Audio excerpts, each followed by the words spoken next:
I personally would recommend really looking carefully at a college education. It takes you out of your ability to earn money for several years, are going to be taking loans that are government loans that are never forgiven, even in bankruptcy. And what I've really realized is that these universities are just another arm of the government.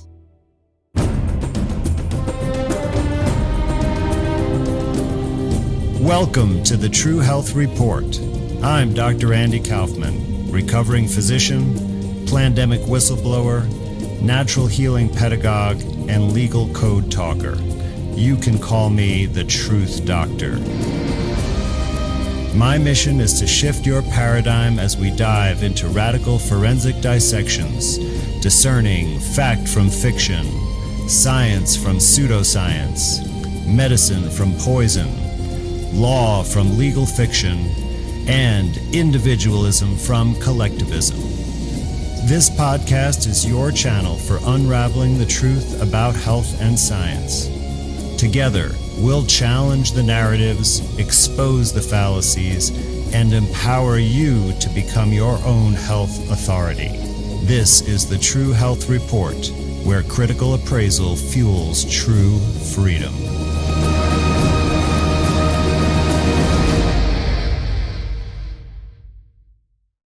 Hello, everyone, and welcome to the True Health Report. I'm your host, Dr. Andrew Kaufman.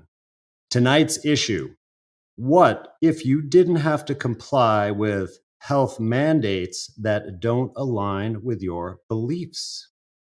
Well, the law is actually on your side, and so is my guest today, Peggy Hall. Peggy has been an amazing advocate for justice in the era of the pandemic, and her website, thehealthyamerican.org, and her podcast on YouTube have been instrumental in educating people about their rights, how to advocate themselves, and how to deal with the injustices that we faced during the pandemic years. So please welcome to the stage, Miss Peggy Hall. I am so happy to be here. Thank you. Oh, it's really a pleasure, and I couldn't think of a better guest to come on and talk about the relationship between health and justice. So, Peggy, I'd like to introduce, a little bit of how you came onto this stage. So, can you tell us, when did you first become interested in law, the Constitution, our rights, and such, perhaps as an academic subject or as something that you wanted to take direct action in? I think I was about in fourth grade, actually. We had what was called back then a foreign exchange student. And I grew up in Orange County, California, and I really didn't know anybody that looked different than me. And we had a boy that was from Samoa, and he looked different than the rest of us. He had an accent. He had different, cultural traditions and so forth. And sadly, as fourth graders often will do, they will tease and poke fun and make jokes. And I was mortified. I felt for this, boy. And I thought, how horrible to be treated like this just because you look different, you speak different, you act differently. And I always had within me just this desire to help the underdog, so to speak. And I think that really was my first awakening at a young age of sort of, this isn't fair and this isn't right. So I guess that could fall in the category of justice or caring for your rights or doing the right thing, I guess could be other phrases as well. And that was the first memory that I had of really wanting to tell others, this isn't right. Like we all should care about, well, let me put it this way. Everyone is different and that's okay. And I wanted later to kind of make that be a broader message. And so when I went into my college studies, I decided to study political science because I was interested in political systems in different cultures, why there are laws, why we obey authority, who has the right to tell us what to do. I just was one of those people that was really interested in government and how it works. And back in the day, we had classes called civics. And I don't even think civics is taught anymore the way it was when I was in school. So I've always been fascinated about governments, different cultures, people from different countries. And that propelled me kind of forward in my path. And then an interesting thing happened to me when I was doing my political science studies. And one of the classes I took was called the Mock Congress. Now, I'm not talking about mocking Congress. There's plenty of mocking we can do.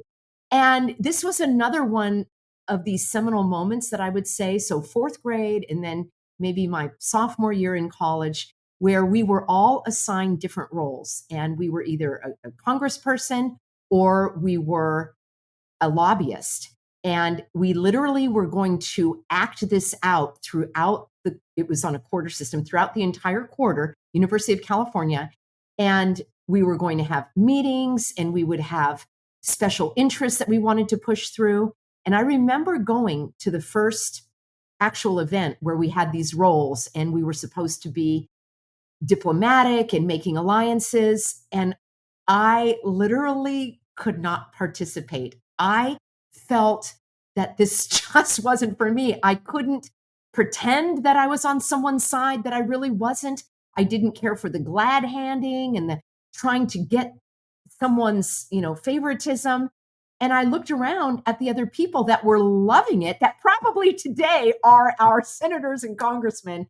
And I realized that a career in politics, at least in the way I was being introduced to it, was not going to be for me. So then I shifted gears and I thought, well, I'll just go on to law school because I really am interested in truth and justice and fairness.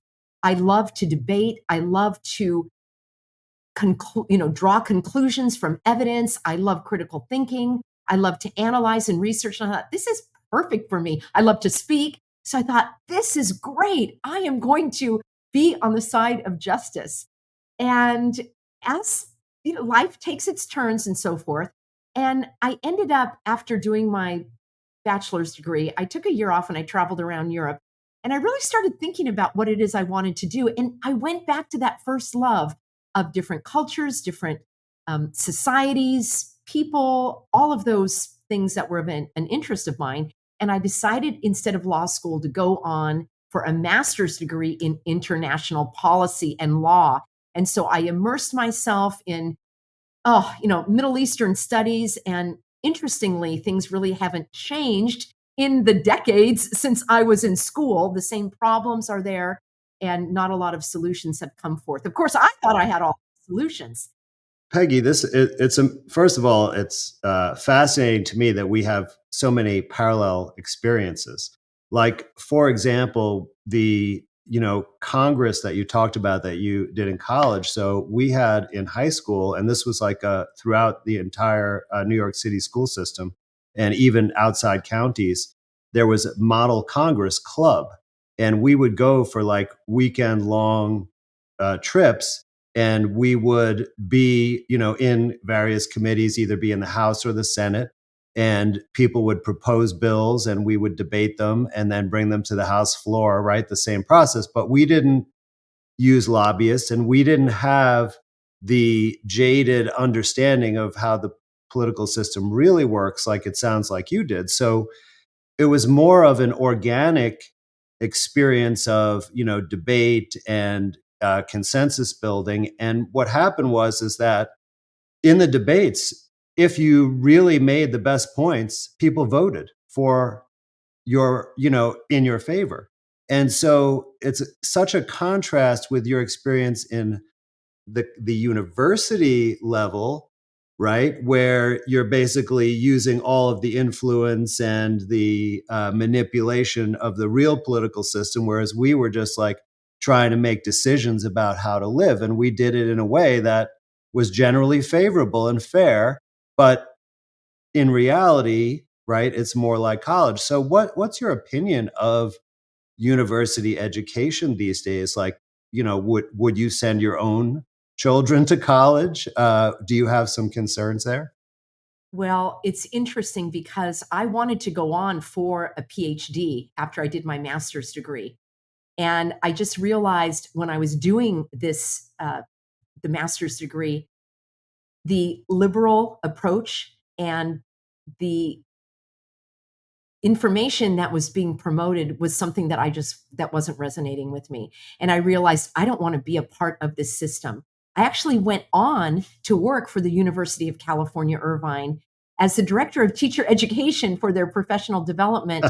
Uh, so after the K-12 teachers got their credentials, there was a whole nother load of responsibilities on them. And every year they had to continue their studies and so forth. And that really hit home for me in terms of our educational system is broken.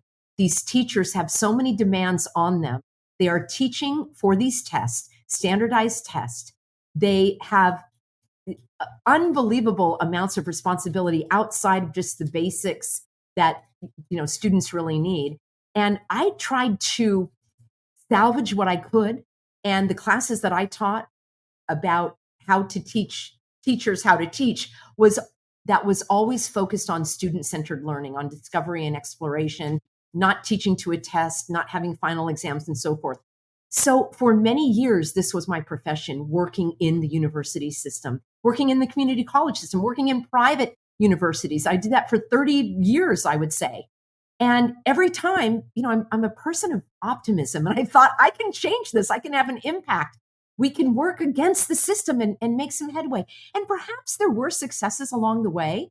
I also trained the incoming professors at the university who were teaching in the adult education programs that had never taught before, but they had real life experience. So helping them, create curriculums and syllabi and so forth. So I think that had an impact, but it was a creeping realization all along the way that this is not a good fit for me. In fact, this entire conglomeration, this entire outfit of teaching and at the university level, I think it's overpriced. There are too many levels of management. I saw so much waste. I'm not going to call it fraud, although I did have some colleagues that were fired from the university under, fraudulent investigations and so forth. So I personally would recommend really looking carefully at a college education.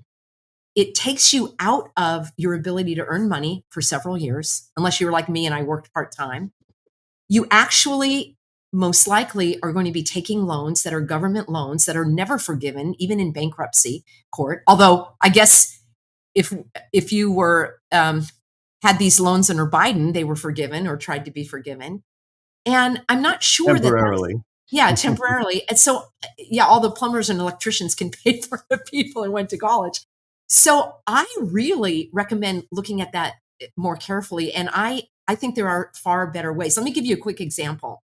So in the work that my husband and I have done over the last several years, helping college students, in addition to employees and nursing students and legal immigrants and others, stand by their rights and not become human pincushions, as I call them. In the work that I did, we had one case in particular that I remember. There was a young adult, and his mom was paying for him to go to art school in New York. And he was in his junior year. And they were really pressuring him to get vaccinated to be able to stay in the program. If we think back to that, New York and California were some of the most difficult states in order to stand up for your rights. I mean, they really, in the colleges, were focusing and pinpointing these students who were so, I don't want to say gullible, but they hadn't lived enough to actually know that they could stand up and speak out and stand up for themselves. So that's what we did. We're having a conversation with the student and his mom. And I asked him, what is it that you want to do with your degree here in, I think it was going to be art history. And he said, well, what I really want to do is I want to work in an art gallery. And I said, oh, tell me more about that. And he started describing his ideal career. And he himself came to the realization on this phone call. And he said to his mom, you know what, Mom, I don't think I need to stay in school. I could go get a job now. I could work in this art field. I could get a job in an art studio. He said, I would get more experience working now in an art gallery than I would in school, and I would be making money. I could serve sort of as an apprentice, and I could really learn more practical skills. And he himself made the decision to not complete his degree. And this is not an isolated case. I've heard from other students that when they were sent home because the schools were shut down and they didn't want to continue learning on Zoom, that they decided to actually open their bakery or do what it is that they wanted to do after college and after all those college loans. And Yeah. now they would have more money. They would have more experience. They could look for apprenticeships. And those are all of the things that I recommend. I can't even find an electrician out here where I live. So people who are thinking about actually a career where they could have, job opportunities galore, it's not necessarily getting like a liberal arts degree in college. No, I completely agree with you. And the way that I currently make a living, everything I learned to do that was not in school at all, not one thing.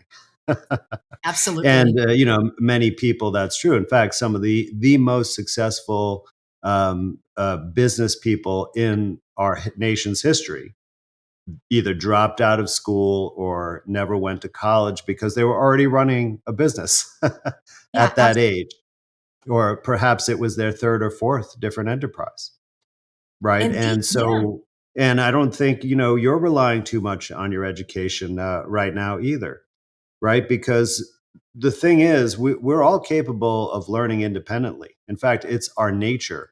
Have you ever heard of self-organized learning environments? Tell me more about that.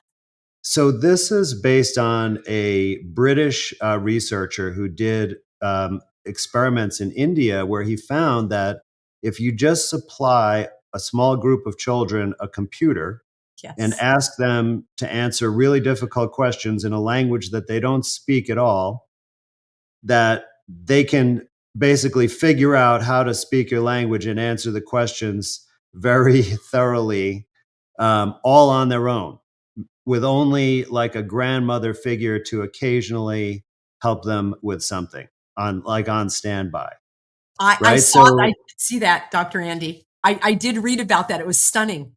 yeah, it's fascinating, and it won the $1 million TED, prize to do further research, and they replicated this in additional rural communities in India, and even in the UK in poor communities.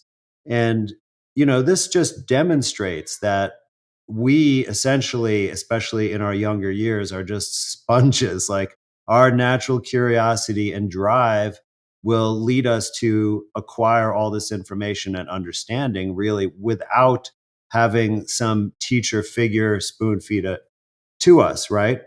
So if we stimulate that kind of inspiration and motivation in the young people, then really the university education, it becomes superfluous. Now, I do lament the fact that the traditional academic institution as a vehicle of curiosity, debate, fierce debate, right, of entertaining any creative ideas, is has been really lost, if it ever truly existed, right? But we do have this virtual world where we can exchange ideas in this way before us, right? That we don't have to rely on buildings that have ivy growing up the side any longer.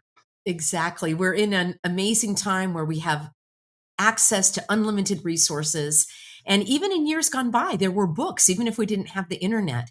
And what I've really realized is that these universities are just another arm of the government. They are so bloated with different research departments. They're getting money, our tax dollars actually. Yes. And the teaching is secondary. I also taught in a community college, many community colleges, where I would have about 50 students. Compare that to a lecture hall. Now, this is in California where you have 500. You certainly don't know the professor. They're there just reading off, out of their textbook. Then they have TAs that are doing the work. So it's not there are superior learning alternatives, and this is one of them. And I will say that this self-directed learning, and I've had several guests on my YouTube channel, The Healthy American, speaking about I don't really like to call it homeschooling. I call it freedom learning or lifelong learning or family-led learning. There are so many great phrases, and there are lots of leaders in this area. And I really believe that this revolution in our educational settings, this is what is really going to strengthen Yeah. our communities, our country. I believe that this is why we are in the fix that we are in, because children learned to not question authority, to go along with it, to memorize and regurgitate and not be critical thinkers, to do only what was allowed of them during that time. And there are so many superior ways of learning. So I have heard from many parents that are taking the, first step, and they're removing their children from public school. Do you know, in California now, in the, post in the last few years when the schools were closed, I've read reports that about 1 million fewer students have returned to public school in California. And that to me is a Wow. huge win.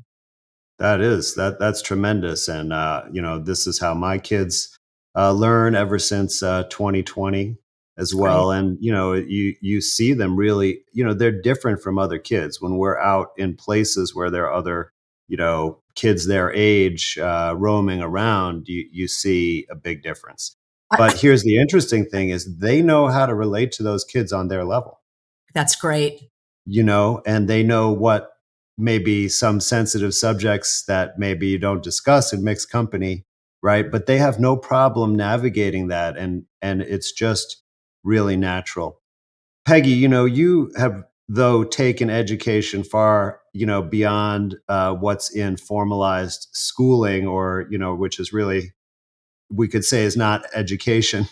But you have provided these amazing resources over the past couple of years. Some, I've recommended some of your forms to many people who faced situations at their job where they were, asked to suffocate themselves or become pincushions, as you described. So, can you talk a little bit about like the ways that you've helped people? And I know you still have resources available. We'll list at the end. And what are some of the outcomes that people have had, like when they've taken taken it into the court system? Well, let me tell you how I came upon that. When everything was shut down in California in March of 2020, I was looking around saying, this isn't right. The governor doesn't have the authority to tell me not to go to work. He doesn't have the authority to close. Well, he could close the schools because they're government schools. He doesn't have the authority to close restaurants and businesses and churches, for example. And I remember just doing a quick search online to see under what authority the governor was using to call this emergency.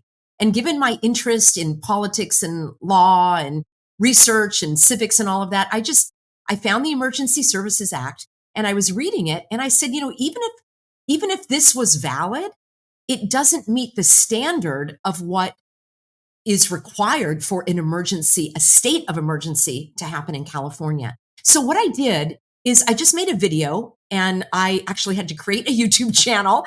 And I was so frustrated trying to talk to people, including a church I had attended. I emailed them saying, there's no law that you have to close the church. Those who don't want to show up for fear of getting sick, they can stay home. Others that want to show up, they probably need spiritual care now more than ever. A lot of people are living in fear and uncertainty, and they're not sure what's going on. Their world as they know it has been shattered intentionally by the media. And I sent maybe 3 or 4 emails to different churches in the area to let them know that they could still hold services. And I only heard back, I think, from 2 who said, "Oh, thank you for the info, but we are going to close out of an abundance of safety." One of those phrases that rubs me Right. the wrong way. So I thought, well, I'm getting nowhere with having arguments on Facebook with people.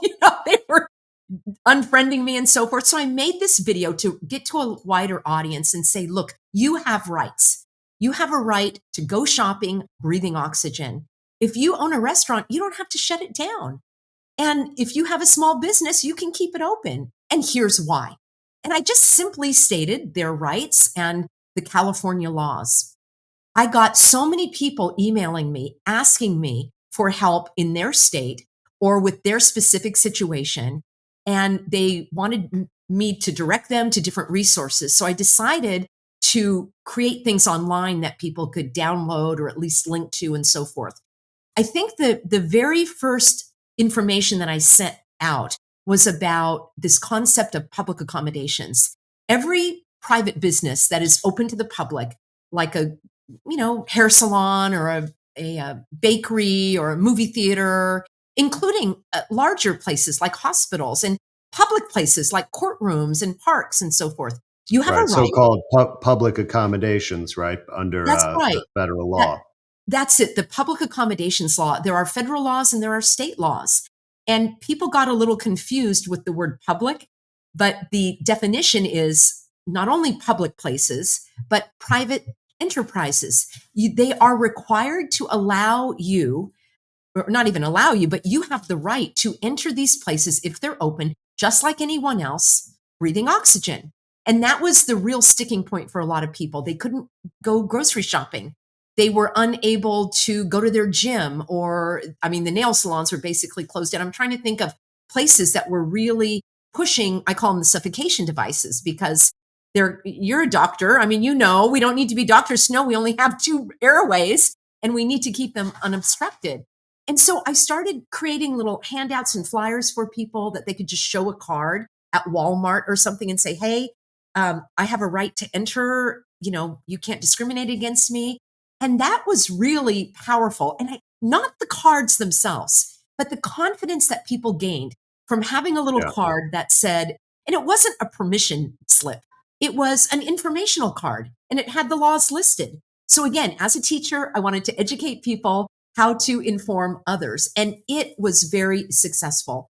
So that just led to more teaching, more research. And then I did a whole series of handouts and Well, breaking Peggy, down let me, laws.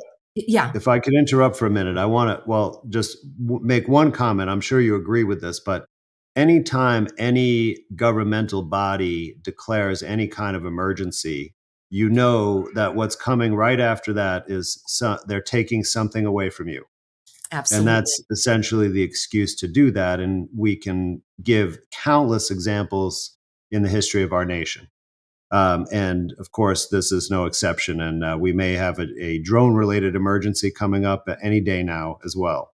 But the second thing I want to say is, with respect to the success stories, because I used a similar approach in my area, and I was in New York where some places were extremely strict about these rules. And what I realized over time is that the stores that were run by big corporations like Walmart and Target and the grocery chains, et cetera, they were respecting your rights once they understood it. And even, by presenting a card, like, you were much more likely to be okay there. Especially, I was even offered protection at my local grocery chain, Wegmans, from other shoppers that may, try to harass me for being barefaced. Yeah. But I because as soon as the immediate, closures, I know you don't like the word LD. Once they ended, right, they were like, 3 or 4 or 6 weeks or whatever. I wanted to go and patronize the locally owned stores because I thought they're hurting for business. They were screwed the most. The big box stores were allowed to stay open. And those stores treated me the worst by far. They would not let me shop. Or at one art supply store, I, had a whole cart full of art supplies and they would not let me actually buy them. Like, they let me walk around the store for 25 minutes. Yeah, that's the lack of reason and logic, and I think it has to do with lack of oxygen. They literally, and fear. They were not in their right minds. They were thinking irrationally. And the other thing, Dr. Andy, is because they were camouflaged. I'm sure there's something psychologically to Oh, this, that absolutely. because they're hiding their face, that they could be more of a bully because you couldn't really see them or identify them. I don't know if that was intentional, but I'm sure that it emboldened them because their face was hidden. Yes, no, it absolutely, I So mean, think depressing. about, they had to change laws in many states, including in New York, because it was a criminal offense to go into certain buildings with wearing a mask, like a bank. Exactly. And now, because I have a little hobby, I study like police encounters and self defense encounters. And I have noticed that many criminals, since COVID, they are like going into stores pretending they're wearing COVID type masks, but as a pretense for an armed robbery. That's horrible. Yeah, my bank had a sign. You had to wear a mask and it said, "Remove your sunglasses and hat." I'm like, "Oh, that's really going that's really going on." Now, I am on the record, hashtag never have, never will. I was in California, but I was in Orange County and we had pockets of freedom. And we really were a very, I would say New York and California were two of the most vocal states in pushing back, and I think it's because the oppression and the tyranny was just so extreme. But I never participated, and I know that they're like Los Angeles, San Francisco, even San Diego, Santa Barbara, these cities that people know, that many people have visited on vacation, beautiful places that have just become uh, like dictatorships. They're just oppressive and hostile, which is so unfortunate. And I call it decline by design or destruction by design. There truly is a decimation of these communities there, and people really fell for it, hook, line, and sinker. Another people that reached out to me, one of the states that I was shocked um, at the number of people that reached out to me for help in keeping their jobs without wearing a mask. This is before the vaccines came on the scene. And that was North Carolina. So interesting to me because I look at the South, and I know that North Carolina has had a Democrat mayor for or governor for some time, but the number of people from that state, it was astounding to me. And I'm like, what is going on there? And they said, well, we're like live and let live. We're country folk. We're self-sufficient. So we are not used to this kind of oppression and tyranny and authority. And the people are just trying to get help going to go grocery shopping. And I realized, oh, this is widespread. And this is not there, as you say, there is a different agenda at foot.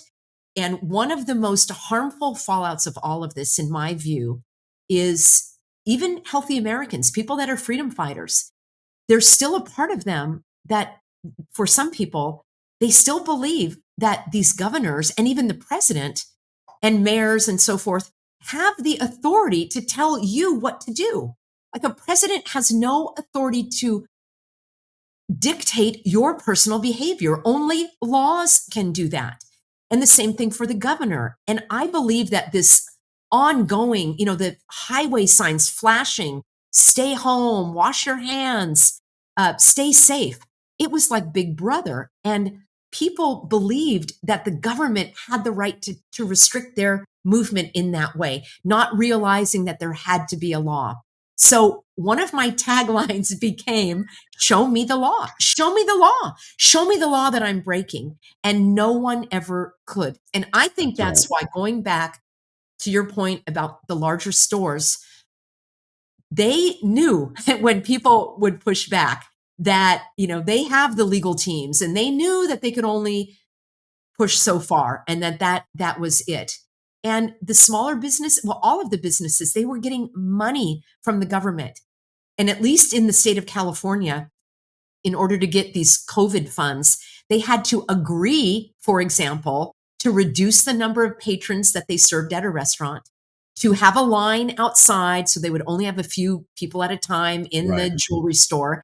They willingly went along with this. And that's why I did a full court press on educating businesses on how to stay open. And many of them did successfully. Many of them fought the good fight. If I can give you an example, in Yeah, California, please. a number of restaurants in the county of Ventura, one of the hardest hit counties in terms of the oppression, and a couple of these restaurants in a very nice marina area, you know, uh, very nice, elevated customers and so forth. they're like, we're not going to close down. And I coached them on what to do and how to stay open. And there were only one or two restaurants in this area that stayed open, and they were doing a booming business. They I bet. probably made more money in 1 month than they had in a year, rightly so, because everything else was shut down. But the county slapped a lawsuit on them, a cease and desist, and get this, Dr. Andy, they were accusing them of murder. That's how Wow. outlandish these I call them board of stupid advisors, because that was a very stupid thing to do. And they thought that they could just throw anything out there and threaten them that they were going to close their business, freeze their bank accounts, that they also said they were a public nuisance. So the restaurant owner made t-shirts saying public nuisance and sold those, and everybody bought them. So there's always another way to push back against evil. And the good news is that when it came to flinching, the county pulled back and said, well, okay, I guess these really aren't grounds to sue you. And there was a lot of money and a lot of time and a lot of energy that went toward Right. Now keeping open. that was clearly a bluff meant to A bluff. intimidate, because you can't initiate a civil lawsuit for a criminal offense. Yeah, you have to ask the prosecuting attorney to prosecute the criminal offense. You can't do it in a civil lawsuit. It was a But complete bluff. Yeah. And yeah, but I mean, this is an amazing point. And what I observe something really sinister about how the government essentially, I'm going to say, bribed businesses to violate people's rights with the airline industry. And I never realized exactly how they did this. And thanks to Leslie Manookian for getting that overturned in federal court. But I learned this when I flew on a private jet, not which I didn't pay for. Thankfully, someone flew me down there to speak in Mexico during that time, and I saw that essentially the airline or the flight staff, they were collecting medical records from you, and they were certifying those medical records and then simply answering questions of the actual government customs official, or immigration official, because the federal employees knew that they can't ask or require private health information. It's against federal law. And now it's against law for the flight staff too, mind you, but they just don't know. And their boss is telling them to do it, and they're getting paid. They might even be getting paid a bonus to do it, right? Or they're saying this is now part of your job. And so they're doing it. They're doing the dirty work illegally, for the government under this very, clever scheme as an end run around actual, making an actual law. that's exactly what played out on so many levels.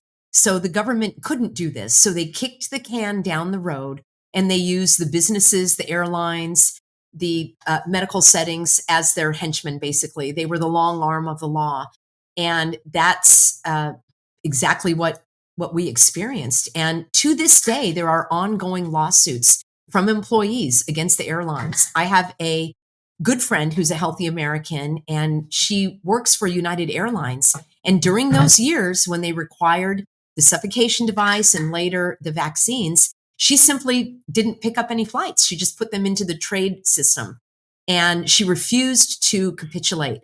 I did help a number of employees and pilots as well at different airlines push back against once the vaccines came on the scene. And just a reminder to everyone that you have a right to refuse anything that you object to religiously or on a moral or ethical basis. And you simply inform your employer, who in most cases, the employers are ignorant of the law or they're playing dumb so that they can either, delay their response. That's what they would do for a lot of people, run out the clock. And otherwise, they would reject the accommodation, saying that they were unable to do so. And there are lots of multi-million dollar lawsuits now that are being paid out to people that were discriminated against. So that is definitely a step, turning the tide in the right Right. direction. Well, now I want you to repeat that last part again because to make sure everyone who is listening out there understands that, back in the day, people were afraid, they might have capitulated, right? And only the most stubborn of us stuck it out and got involved in a lawsuit, and you had to probably scramble and find some other way to make ends meet. But what are the outcomes of these lawsuits now that have reached verdicts or settlements? Well, before I answer that, I do want to just preface it by saying, unfortunately, it is very difficult to find attorneys to take these cases. I think now that some of these bigger payouts are coming, which I'll mention in just a moment, that other attorneys are going to say, wow, maybe there's some money in this. So all along, I was actually educating attorneys on these health bill or health laws in the state of California and other places because they were getting calls and inquiries from people that wanted to keep their jobs. And these attorneys, they didn't really know about health codes and all of that. They were real estate attorneys or contract attorneys or divorce attorneys or what have you. And it's not an area, well, there were wrongful employment attorneys, definitely, but many of them didn't want to take the case Yeah. because the employee hadn't lost the job. And truthfully, there's no money in helping a person keep their job. I mean, you can charge them a few $100s or something, but where the attorneys make money is they make money in these wrongful termination lawsuits that now Yes. are being paid out in the millions of dollars. So there are some ongoing lawsuits against Kaiser, which I've been involved in terms of, you know, strategy and education. I'm not an attorney. I don't give legal advice, but again, I talk about strategy and the laws and education, and we build on the successes of our clients that have come through and stood their ground. And what's happening now is some of these bigger companies, Blue Cross comes to mind, Blue Cross Blue Shield, there are 200 cases that are pending. Well, less 3 or 4 that were already settled. There are dozens and dozens of cases that are being argued right now in court. Now, sometimes there will be employees who were wrongfully terminated. And what that means is they stood up for themselves and they said, I'm not introducing this product into my body, and you can't make me. And I object to it either on religious grounds. I prayed about it or I meditated and God told me not to, and you don't have to have a traditional religion. You don't have to have any religion. You could just go on your own moral and ethical standing. The law recognizes that if you are able to articulate it in such a way that it is an all encompassing guide to your life. And frankly, can be a little difficult to do that. We've focused mainly on religious views for all different faiths. We've had Christian and Muslim and Jewish and Buddhist and Hindu and all sorts. And the law recognizes that. And I just want to state again that no one's asking permission. You're informing your employer that this is something you can't do. And the law requires the employer to accommodate you.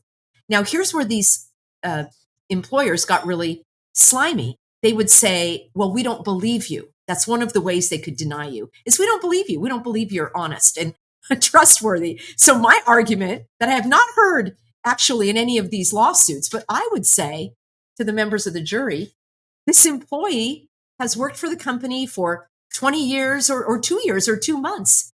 And they obviously were viewed as trustworthy in a position of responsibility. So you trust the employee to do their job, but you don't trust them when it comes to expressing what's in their soul. It doesn't make sense.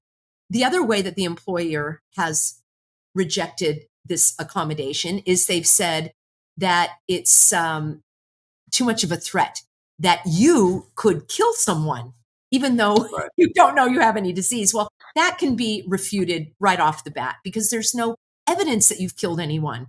And that's another strategy that I have freely given, which is request a list of all the people that you have infected, find out what their diagnosis was, get their addresses so you can send them a condolence note, and then actually figure out like what doctor determined that you were the one that infected them, if you indeed can infect anyone.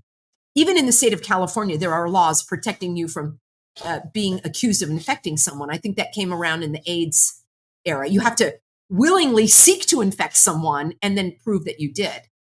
The third way they can deny you, and this is what most of the employers do, they say, oh, it's a hardship to accommodate you. We simply cannot Right. give you a different job assignment or a different schedule or let you work from home. It can't be done. Even though you worked from home the last 2 years, now it's suddenly a hardship.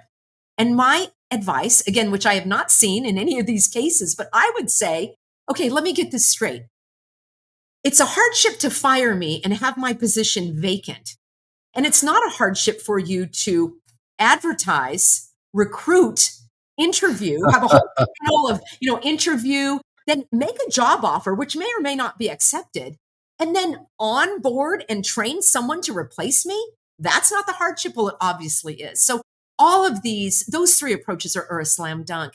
And what the employer has, what these cases against the employers, in the case of Blue Cross, has been on the sincerity of the employee's religious belief. And the interestingly, the jury has said, well, the employer is wrong. And obviously, this woman that has worked there for 20 years, if she's willing to lose her job over this, that's not sincere. And that is that's the most powerful litmus test of all, that if you're willing to lose your job, you obviously were sincere in your beliefs. And I have a little puppy that's having a little playtime. I hope that's all right here. Oh, yeah, of course. Yeah, We love that. great. This is And a family show. it's life and life. We celebrate life and it's happening all around us. So here's the good news. There were some settlements with Blue Cross Blue Shield, meaning they didn't go to a jury. And I'm not giving legal advice, but if it were me, I wouldn't take a settlement because it usually requires that you can never talk about it. You can't talk about how much money you got. You can never talk about how you were wronged. And that's your choice to do it. And for some people, I completely understand taking the settlement. It's very difficult to be in a lawsuit. I've been in one against the county for their misdeeds. It cost a lot of money. It cost a lot of your life essence. And I understand if you just want to put it behind you, take the money and close that chapter. That's your decision. Absolutely. Just know that it doesn't set a precedent like a legal ruling where a jury has spoken and they have said you're getting millions of dollars. And usually the jury settlements are far more, or the jury awards are far more than the settlements that are done outside of court. So that's just something to think about. That's There were right. The other side will not come to the table with an offer unless they're saving money. Um, exactly. right. So, I totally agree with you, Peggy, and I'm also involved in several lawsuits, and I'm doing them all myself, no attorneys. And it is a big undertaking, but it is doable. And actually, in these cases, if you wanted to do that, and even if your goal was only to try and get a settlement, you could go into the public record and pull the actual summons and complaint, which is the lawsuit that was filed that was successful. Either if it's settled, you can count that as successful, and you can pull those records. There won't be records of the settlement, but there'll be all the other court records, and you can go into the ones that were successful by a jury verdict or a bench verdict, and you can essentially copy those almost word for word. Like you have to find one in your state, or if it's in federal court, a federal case, so that it has the right statutes, but change your name and the circumstances to your particular circumstance. But this is what lawyers do. So it's not plagiarism per se. And if that lawsuit was successful, then this should be intimidating enough to at least get a settlement, or get them talking to you about something with this. And I think that's relatively low risk. Like in this case, you don't have a lot to lose because, right, you already lost your job. Right. You're not, it's not like a foreclosure or you're going to owe money at the end. I mean, I don't think they would ask for court costs or, legal fees to defend themselves, because it's a very legitimate issue and other cases have won.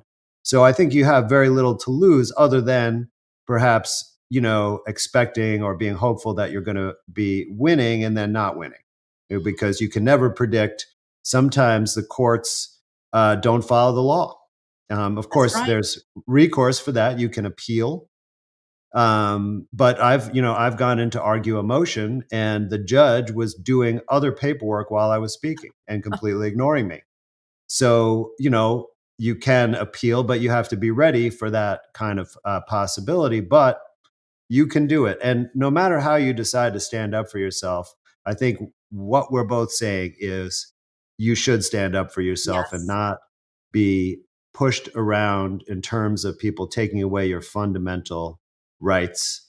And that's why we've all come together. So Peggy, can you answer one kind of big take home point for me? What is the one thing that you wish everyone out there that you're talking to already understood, like something you have to repeat over and over again? Well, one thing that has really troubled me in these last several years, many lawmakers kept using the phrase, we follow the science, we're following the science, we have to trust the science, follow the science. And my phrase is, you have to follow the law. And that really rubbed me the wrong way, because it's as if science says it's okay, no laws matter, no logic matters, no rights matter. And that was a type of hypnotism. It was a type of spell casting on people to get that phrase out there again and again. And I called them on the carpet at these board of supervisor meetings where they literally were parroting that. And it really came from, Newsom in California over and over. We're following the science and we have to trust the science. And that's all well and good if you want to study science and look into that, but it can't be in conflict with the law. So I always like to look to the law. There are plenty of unconstitutional laws that should be overthrown. Ideally, more and more people are waking up to realize that these are like natural born rights. The Constitution doesn't give us rights. These laws don't give us rights. Ideally, they are written to protect these rights that we are born with. And that is really at the basis of what I do. So start with the law, and we don't need more laws, actually. I'm not in favor of more laws. I'm in favor of repealing laws and just kind of like we were talking about education, get rid of all the fluff, and just kind of get back to the basics. And then I will help you do that. I will help you learn about the law and stand up for yourself. And you don't need my help.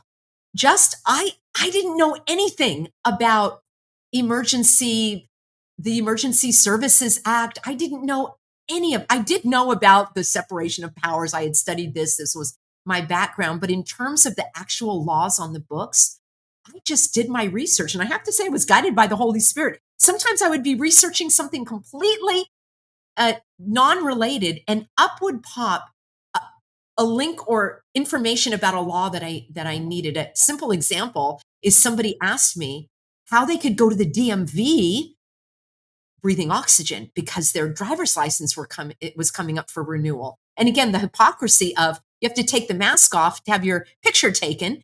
Of course, you're not infectious during that period of time. You're not contagious. So I was researching in California about the DMV and all of this, and I found a law in the state of California that happened to be in the Department of Motor Vehicles Code of all places. And I know a lot of people don't like the DMV and don't have a driver's license, but the bigger point is that there was a law that actually defined what your religious beliefs and observance and practice consisted of in the state of California. Again, it's kind of odd to think that a government can define what that is for you. But here's what it said, Dr. Andy.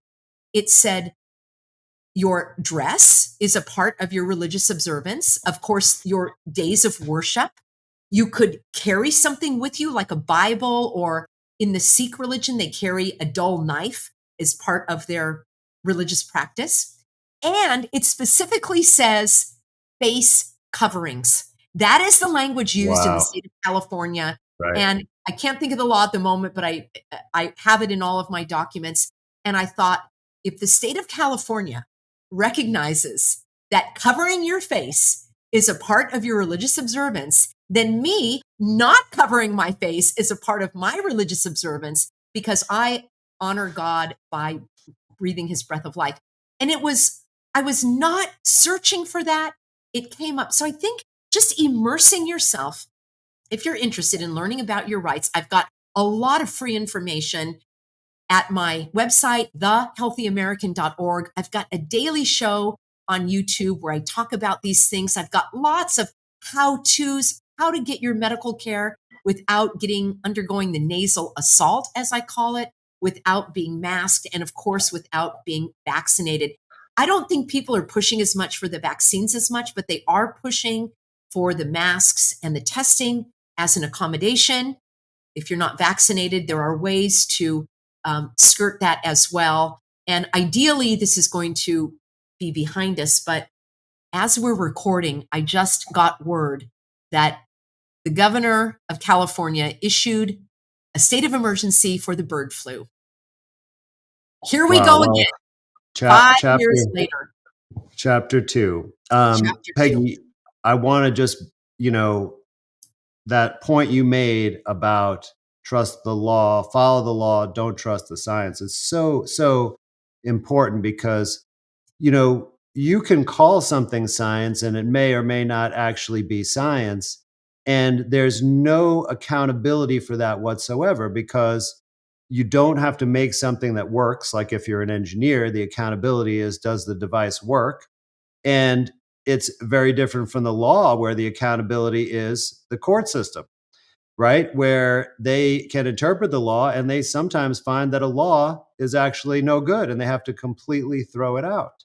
There's no body that we trust or that we vote for or put in power that can make those decisions about science. It's essentially a free for all of talking heads and designated experts. So it has all of the potential in the world for corruption.